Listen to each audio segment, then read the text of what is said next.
Hello again, everybody. Welcome to USA Wrestling Weekly. I'm Scott Casper. It's time for this week's news and features from USA Wrestling, the national governing body of our sport. Let's start the program in Oklahoma. USA Wrestling's Women's University Nationals and Girls Folkstyle Nationals were both hosted by Oklahoma City University. Over the past few months, we've talked about just how fast women's wrestling continues to grow. It was evident again this tournament as they set records all weekend long. The University Nationals is a freestyle tournament that serves as the qualifying event for the U.S. team at the University World Championships that will be taking place this July in Hungary. U.S. Olympic Training Center athlete Jennifer Page wrestled strong, claiming her second straight University National title. Page, a junior world bronze medalist last year, put on a strong offense this year as she defeated junior world teammate Jenna Burkert in the 132-pound title bout. Her 14-7 win and overall performance garnered Page the Outstanding Wrestler Award as well. Junior Worlds and University Worlds is great practice for Senior Worlds. Obviously, it gets a little harder, but it was really great. Getting my first medal at Junior Worlds last year was, third place isn't what I wanted, but just being on the medal stand was an experience that really motivated me to get back up there, hopefully a little bit higher. So I'm really looking forward to it. Making a University World team for the second time in her career was King University standout Julia Salata, the champ at 165. Salata scored a 10-0 tech fall over Victoria Francis in the finals. I felt really good all day. I came in knowing I was the best girl, and I wanted to show it. I went and watched NCAAs last week, and it really pumped me up a little bit. I came out, wanted to attack. I think I won every match by tech fall today, so just really pumped up. Going into the open, I feel pretty confident I can do well there. It was a 12-9 shootout. Three-time junior world medalist and OTC resident Erin Golston made her first university team, beating Oklahoma City University star Cody Fowl in the 105-pound championship bout. I felt that I competed pretty well. I didn't get scored onto the finals match, but all my matches leading up to the finals were really good. Just my last match, I think I was a little out of it. I'm going to admit I was kind of tired too, but I'm just happy I pushed through it. I think it's what I needed. Next we go to 121. King University star Samantha Klingel won a close battle, beating Tamara Tillman by a criteria vote 5-5 in the finals. I feel like I wrestled good. I just wanted to do me and just keep grinding and attacking and wear my opponents down as much as I could. It's a great experience just grinding with everybody. We have such a top-notch room, so you just get better every day. Now, Jamestown University's Amy Ferenside was the champ at 116, edging out Oklahoma City's Shelby Morrison 5-3 in the final bout. To represent the USA, something bigger than myself, means so much. I don't think wrestling would be the same if anyone wrestled for themselves. But, more so your family, God, and your country. And I'm really, really excited for this World Championship honors. This is an opportunity that you can only earn, and I've been blessed for it, to have it. Next we go to 152. Olympic Training Center veteran Erin Klodgo won gold as she scored a 12-2 tech fall over Wayland Baptist Tamara Mensah. Just try to stay very aggressive, keep the pace, non-stop wrestling, just all day. I feel like this tournament did open the door to a good sprint in the senior nationals, so I'm excited about that, very excited. And then this, just from senior nationals, is going to hopefully just have a snowball effect into trials this year. Up at 138, it was Amanda Hendy. You know that name. She became the third champ from King University. She used a power-packed offense and scored an impressive 13-3 tech fall over Shay Mason of Jamestown. Jakara Winchester pinned Wayland Baptist Takara Mensah at 2 minutes 48 seconds. The 128-pound Missouri Valley College star brought home the gold in fine fashion. Our nation's best college-age women put on quite a show overall for the wrestling-hungry fans, and based on these results, Team USA should be very strong in Hungary at the Summer's Worlds. Well, future college and international stars put on quite a show in the girls' folkstyle portion of the tournament in Oklahoma City. 5 age divisions were in action. The junior division featured excellent high school age athletes. 2 champs really stood out in the field. It was Team Indiana's Kayla Miracle winning her 4th career junior folkstyle gold medal. Miracle, a high school senior, dominated her 130-pound finals match with a 17-2 tech fall over Amy Wright of Team Arkansas. And for the third time, Oklahoma native Becca Leathers grabbed gold at the event. Leathers, a 139-pound junior, won a close 2-0 final over Wisconsin star Jessica Rottier. Leathers plans to go for her fourth straight next year. Both young women have competed together overseas for Team USA. It's great. It's my last Folkstyle tournament, so it was nice to, come out and give it my all, see what I could do. I always want to beat Kayla, but hopefully make a world team, make a Pan Am team, something. That's how it always is. It never ends. Team Iowa star Jasmine Bailey won her second straight title, scoring a 3-minute 10-second pin in the 125-pound finals over Alyssa Gonzalez. The key to my winning was just controlling ties and making sure that all of my movement was the style that I wrestle best. And I feel like I wrestled well today. I didn't wrestle as well as I wanted to in my last match, but I had a really tough competitor, and I'm really proud of what I've accomplished. Michigan's Kenya Spencer was at the top of her game at 159. She won the junior Folkstyle title for the second straight year, beating Abigail Flores in the finals 8-1. Earlier in the week, Spencer was busy as well, grabbing a Cadet gold medal. Well, I felt really good actually today, and I felt really good yesterday, but I felt like, I especially well today.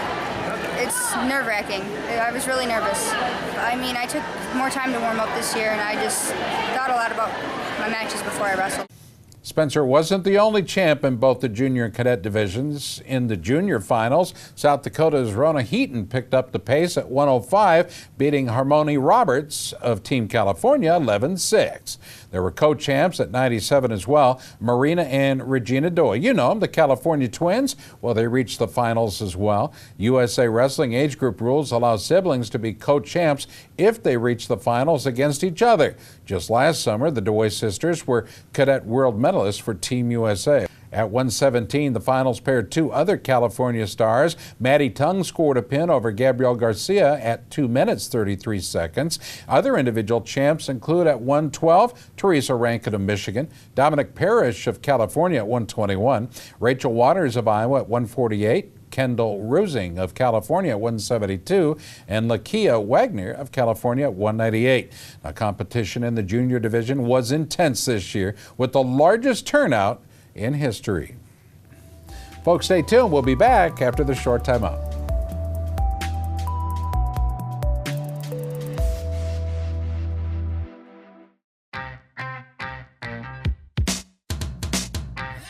ASICS has been there. They've been the lifeblood of the sport. It's been a long time, and they've been at the top of the game every year, forever. And I'll tell you what, now that I think about it, maybe that's where I've gotten my inspiration, because I always want to be in the top of my game in wrestling, and I think that's where ASICS is and wants to be as well.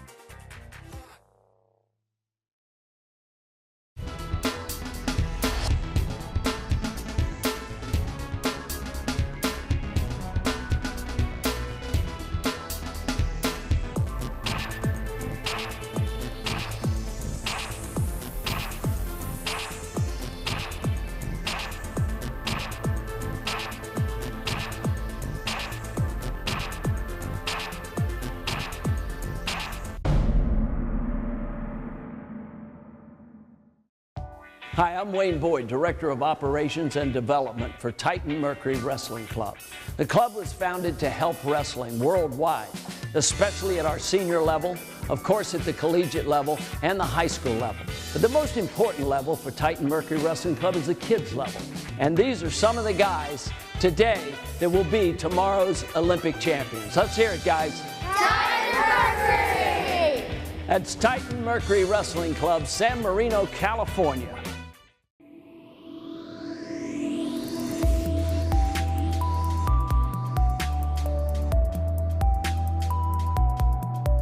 Well, the cadet division of the Girls Folkstyle Nationals also set an entry record. The best 15 and 16-year-old girls were extremely competitive as they came from around the nation to battle for gold.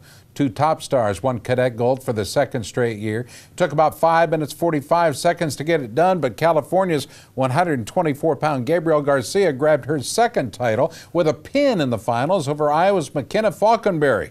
Michigan's Kenya Spencer finished off a little quicker as she also repeated as a cadet champ, pinning Rebecca Donaldson of Florida in just 47 seconds. At 101, South Dakota's Ronna Heaton defeated California's returning cadet Folkstyle national champ, Saria Jones, 2-0. The difference maker there, an early takedown by Heaton.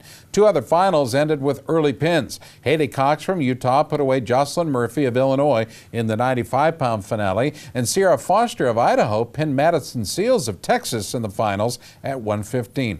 Other individual champs include Crystal Reyes of Texas at 84, Tori Marufa of Texas at 88, Madison Rukdashel of Wisconsin at 108, Ashlyn Ortega of Colorado at 132, Sienna Sundberg of Iowa at 143, Andrea Sennett of Illinois at 172, and Koa Mo of Texas at 198 pounds.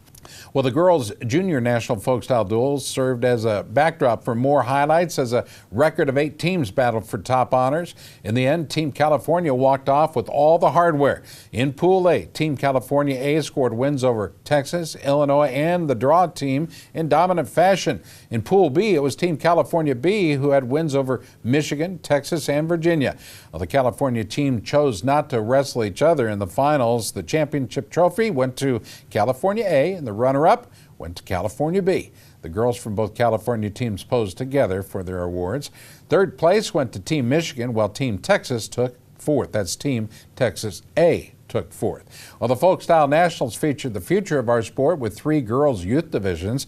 There was fierce competition at the schoolgirl level, age 13 to 14, in Kids Division 2 for wrestlers 10 to 12 years old, and Kids Division 1 for the 7 to 9-year-olds. 8 athletes repeated as champs in the youth divisions. Let's recognize these young stars, only this time on a roll.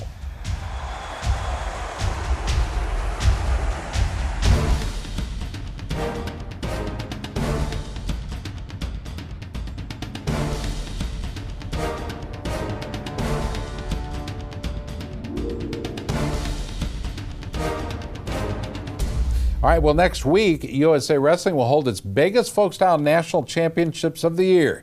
Cliff Keen USA Wrestling Folkstyle Nationals will take place at the Unidome in Cedar Falls, Iowa. Over 2,500 young athletes are expected. 7 different age groups will be represented, ranging from the bantams through the veterans. Well, the junior division will feature many of the nation's best high school stars. Well, if you can't make the Iowa watch action, you can look for it on Flow Wrestling, partnering up with USA Wrestling as well to provide that live web stream. You surely will want to check that out. We'll be right back. Stay tuned.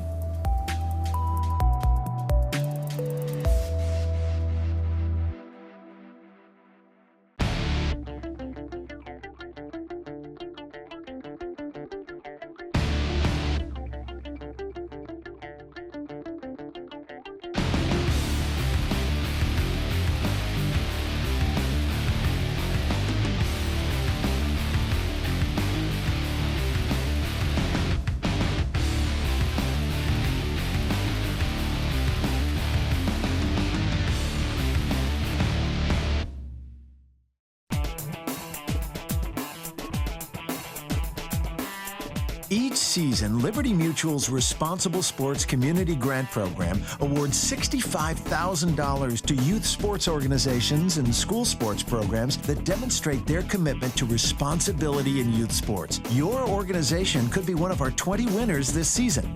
It's easy. Simply visit responsiblesports.com and click on the Community Grant Program. Administrators register their organization with the program, then reach out to rally parents, coaches, and team supporters to log on and review either the Responsible Sports Parenting or Responsible Coaching Guide. Then complete the quiz and showcase your mastery of the concepts. Every successfully passed quiz is worth a point that you can credit to your favorite youth sports organization or school sports program. Connect with friends, family, and neighbors to rally more support. The teams and schools with the most points at the end of the grant period win. It's that simple. Watch the leaderboard throughout the grant season, then rally more of your supporters to increase your totals. Liberty Mutual is committed to celebrating and championing youth sports and to financially supporting organizations that demonstrate their commitment to responsible sports. Join the movement and start earning points toward your community grant.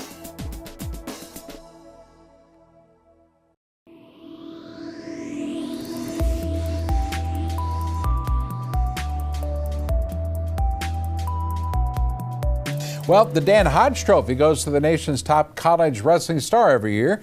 It's one of the top honors in our sport. Now, fans had a chance to vote this year along with the wrestling media, wrestling organizations, and retired coaches. No big surprise this year. Winning the Hodge Trophy for the second time in his career was Penn State star David Taylor, the senior who was the 165-pound champ at the NCAAs in Oklahoma City. Taylor claimed 38 of the 43 first-place votes from the committee. He joins his coach and three-time winner, Cael Sanderson, along with Missouri star and two-time winner, Ben Askren, as the only athletes to win multiple Dan Hodge trophies. Taylor had a record year, going 34-0, scoring bonus points in 32 of those wins. The dominant performance included 16 pins, 8 tech falls, and 8 majors. In the NCAA Finals, he beat four-time All-American Tyler Caldwell of Oklahoma State 6-0. Again, that's Tyler Caldwell of Oklahoma State 6-0. In doing so, he helped Penn State win its fourth straight NCAA team title and was named the OW of the championships. Now, the runner-up was Ohio State junior Logan Stieber, the champ at 141. Next season, he'll attempt to become the third four-time NCAA champ in history. Good luck to that young man. Penn State's 184-pound NCAA champ Ed Ruth placed third. Ruth finished his college career as a three-time national champ.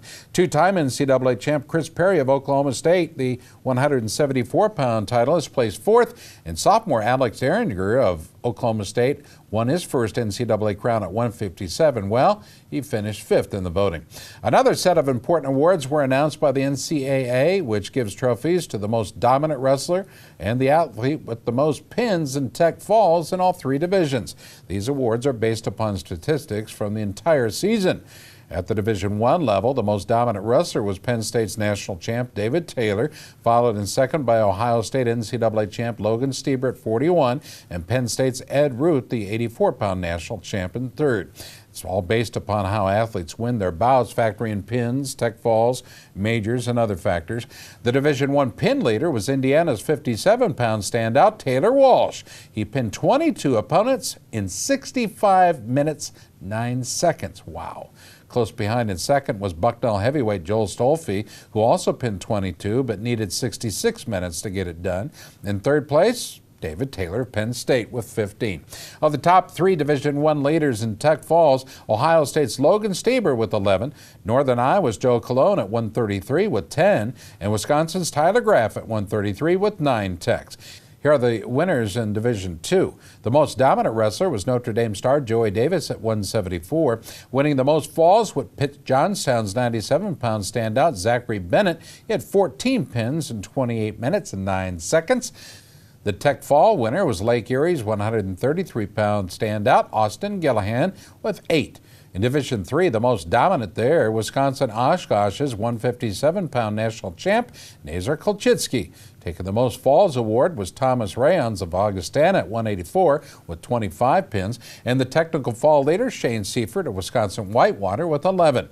Well, it's been a great year all in all for college wrestling, and congratulations to these award winners and to the balance of our outstanding athletes and their coaches. Well done. Folks, stay tuned. We'll be back after the short time out.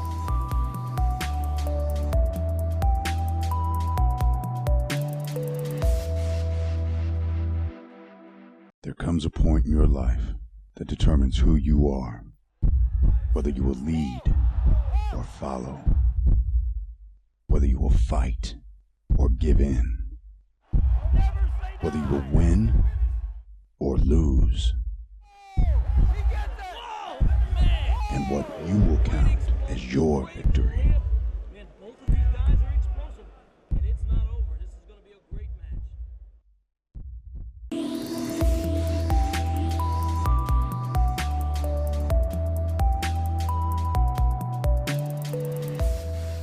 Next, we go to Las Vegas, Nevada. A new event on the Folkstyle schedule took place at the Riviera Hotel.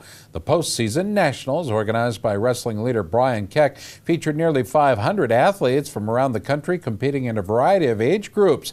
Keck also organizes the USA Wrestling Preseason Nationals every fall. A special belt was awarded to athletes who captured titles in both the preseason and postseason nationals. In the very competitive high school division, a pair of brothers from Michigan were able to win the postseason nationals and take home this very special prize. At 120 pounds, Kenan Storr of Michigan scored a pin and 2 tech falls to reach the finals. He defeated Isaac Jimenez of Texas by injury default. Kenan, who was second in the Michigan State meet this year, also won at the preseason nationals. We always went to the Iowa postseason nationals, and we thought we'd give preseason a try. You know, help us out, get ready for our high school season and Super 32 and stuff like that. But I don't know. We just came out. We heard about the belt. We want to see if we could win it. His older brother, Zaylen Storr of Michigan, competed at 138. He defeated Jaden Rogers of Utah 6-5 in the finals. Zaylen, an undefeated state champ in Michigan this year, came home with a belt of his own. Went to preseason, get some tough matches, and me and my brother, we both won it.